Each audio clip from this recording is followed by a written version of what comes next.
ಚುನಾವಣಾ ವಿವಾದದ ಸಂಪೂರ್ಣ ಕಥೆ. ವೋಟ್ ಚೋರಿ, ಕಾಂಗ್ರೆಸ್ ವರ್ಸಸ್ ಬಿಜೆಪಿ. ಚುನಾವಣಾ ಆಯೋಗದ ವಿರುದ್ಧ ಆರೋಪಗಳ ಸತ್ಯಾಸತ್ಯತೆ ನೋಡೋಣ. 2025ರ ಭಾರತ ಚುನಾವಣೆಯಲ್ಲಿ ವೋಟ್ ಚೋರಿ ಎಂಬ ಆರೋಪದ ದೊಡ್ಡ ವಿವಾದವಾಗಿ ಮಾರ್ಪಟ್ಟಿದೆ ಸ್ನೇಹಿತರೆ. ಕಾಂಗ್ರೆಸ್ ನಾಯಕ ರಾಹುಲ್ ಗಾಂಧಿ ಬಿಜೆಪಿ ಮತ್ತು ಚುನಾವಣಾ ಆಯೋಗದ ವಿರುದ್ಧ ಗಂಭೀರ ಆರೋಪ ಮಾಡಿದ್ದಾರೆ. ಈ ವಿಡಿಯೋದಲ್ಲಿ ವೋಟ್ ಚೋರಿ ಆರೋಪಗಳು ಮತ್ತು ಕಾಂಗ್ರೆಸ್ನ ಅಭಿಯಾನ, ಚುನಾವಣಾ ಆಯೋಗದ ಪ್ರತಿಕ್ರಿಯೆ ಮತ್ತು ಈ ವಿವಾದದ ಸಂಪೂರ್ಣ ಕಥೆಯನ್ನು ಸರಳವಾಗಿ ವಿವರಿಸುತ್ತೇವೆ.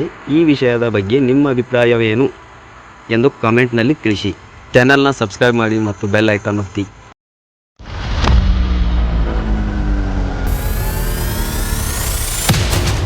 ಹಾಯ್ ಸ್ನೇಹಿತರೆ, ಎಲ್ಲರಿಗೂ ನಮಸ್ಕಾರ. ನಾನು ಸುನಿಲ್ ಹೊಸಮನಿ.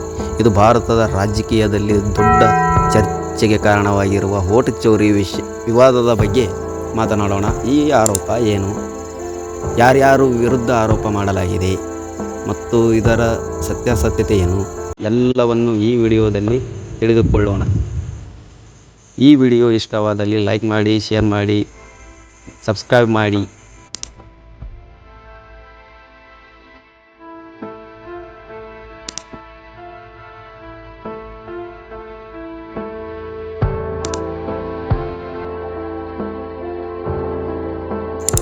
ವೋಟ್ ಚೋರಿಯ ಸರಳ ವಿವರಣೆ. ವೋಟ್ ಚೋರಿ ಎಂದರೆ ಚುನಾವಣೆಯಲ್ಲಿ ಮೋಸ, ಫೇಕ್ ವೋಟರ್ಗಳ ಮೂಲಕ ಫಲಿತಾಂಶ ಬದಲಿಸುವ ರೂಪ. ಕಾಂಗ್ರೆಸ್ ಪಕ್ಷ 2024ರ ಲೋಕಸಭಾ ಚುನಾವಣೆ ಮತ್ತು ಬಿಹಾರದ ವಿಧಾನಸಭಾ ಚುನಾವಣೆಯಲ್ಲಿ ಇಂತಹ ಮೋಸ ನಡೆದಿದೆ ಎಂದು ಆರೋಪಿಸಿದೆ. ಕರ್ನಾಟಕದ ಮಹದೇವಪುರದಲ್ಲಿ 1 ಲಕ್ಷಕ್ಕೂ ಹೆಚ್ಚು ಫೇಕ್ ವೋಟರ್ಸ್ಗಳು, ಡೂಪ್ಲಿಕೇಟ್ ಎಂಟ್ರಿಗಳು, ಒಂದೇ ವಿಳಾಸದಲ್ಲಿ 80ರಿಂದ 100 मतदारರು. हाउस नंबर 35 की कहानी सुनिए. छोटा सा घर है, ज्यादा से ज्यादा 4 लोग रह सकते हैं, मगर इस 35 में 80 लोग वोटर लिस्ट में registered. There are close to 80 voters in a house number 35 according to the voter list. We are trying to do a reality check. आपके घर में कितने लोग हैं? हम 2 और मेरा बच्चा 3. घर में वोटर लिस्ट के हिसाब से 80 लोग से इधर यहाँ पे. नहीं आपका ही घर है ना ये? आपका वोटर लिस्ट में नाम है यहाँ पे? बेंगलुरु में नहीं आपका नाम भी नहीं है. आप यहाँ पे बाड़े में रहते हो? हाँ रेंट. किसका घर है ये? उस सर का नाम जयराम रेड्डी. ಒಬ್ಬ ವ್ಯಕ್ತಿಯನ್ನು ಬಹು ಕಡೆಯಾಗಿ ನೋಂದಣಿ ಮಾಡಿಸಲಾಗಿದೆ. ಫೇಕ್ ವಿಳಾಸಗಳು, ಬಿಹಾರ್ ಫ್ಯಾಕ್ಟರಿಯಲ್ಲಿ ವೋಟರ್ಗಳು, 70ರಿಂದ 90 ವರ್ಷದವರನ್ನು ಹೊಸ मतदारರು ಎಂದು ರಿಜಿಸ್ಟರ್ ಮಾಡೋದು. ಕಾಂಗ್ರೆಸ್ನ ಅಭಿಯಾನ की चोरी पकड़ी. डुप्लीकेट वोटर, जिसका मतलब एक वोटर के नाम वोटर लिस्ट में अनेक जगह आ रहे हैं. ये देखिए गुरकीरत सिंह डांग, इसका नाम 4 अलग अलग बूथों पे आता है. फेक एड्रेस, मतलब एड्रेस है ही नहीं, या फिर हाउस नंबर 0. तो आपने कभी सुना है हाउस नंबर 0? हमने तो नहीं सुना था, मगर बेंगलोर में हजारों हाउस नंबर 0 है वोटर लिस्ट. बताता हूँ शकुन रानी की कहानी. फर्स्ट टाइम वोटर बनी है, 70 साल की आयु है, 2 बार इनका नाम वोटर लिस्ट में आता है और फर्स्ट टाइम वोटर की लिस्ट में आता है. ये फर्स्ट टाइम वोटर हो ही नहीं सकता. तो क्या शकुन रानी जी ने वोट किया या किसी और ने शकुन रानी जी के लिए वोट किया? ಇದಕ್ಕೆ ಸಂಬಂಧಪಟ್ಟಂತೆ ಚುನಾವಣಾ ಆಯೋಗ ಮತ್ತು ಬಿಜೆಪಿಯ ಪ್ರತಿಕ್ರಿಯೆ ಏನಿದೆ ನೋಡೋಣ. ಚುನಾವಣಾ ಆಯೋಗ ಹೇಳುತ್ತೆ, ಆರೋಪಗಳ ಆಧಾರ ರಹಿತ ರಾಹುಲ್ ಗಾಂಧಿ ಪ್ರಮಾಣ ಪತ್ರ ಸಲ್ಲಿಸಬೇಕು ಅಂತ, ಇಲ್ಲ ಅಂದರೆ ಕ್ಷಮೆ ಕೇಳಬೇಕು ಅಂತ. ಸರ್, ಸ್ಪೆಷಲ್ ಇಂಟರ್ವ್ಯೂ ರಿವಿಷನ್ ಪಾರದರ್ಶಕವಾಗಿದೆ ಎಂದು ಆರೋಪದ ಹೇಳಿಕೆ. ಇದಕ್ಕೆ ಸಂಬಂಧಪಟ್ಟಂತೆ ಬಿಜೆಪಿಯವರು ಆರೋಪ ಮಾಡಿದ್ರೆ, ಕಾಂಗ್ರೆಸ್ ಗೆಲುವಿನ ಕ್ಷೇತ್ರಗಳಲ್ಲೂ ಇದೇ ರೀತಿಯ ತಪ್ಪುಗಳಿವೆ, ಆದರೆ ಅವರು ಆರೋಪ ಮಾಡಿಲ್ಲ. अगर 8 घंटे भी रोज देखेगा तो 3600 साल लगेंगे उसको देखने में. 3600 years he will take to see. Why does he want it? Let us ask this question from the person who wants this.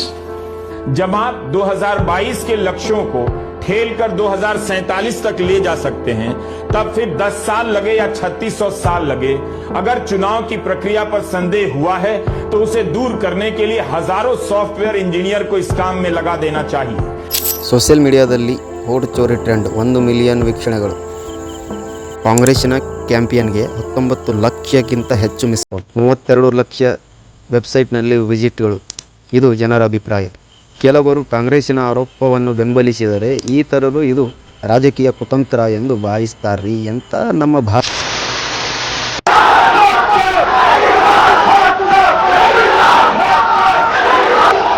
Bihar का एक वोट नहीं चोरी करने देंगे. एक वोट.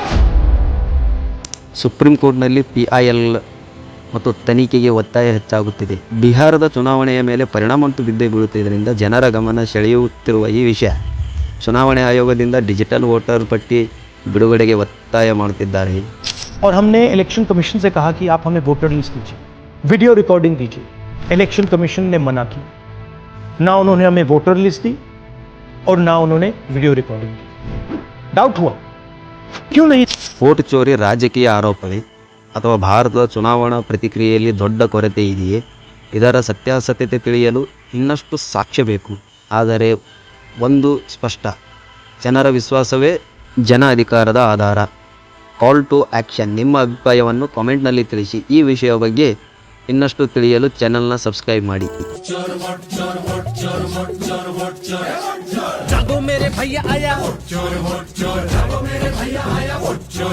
अरे बच के रहना दत्ता आया तू वोट चुराए राजा ही बन बैठा चोर ये वोट चोर रे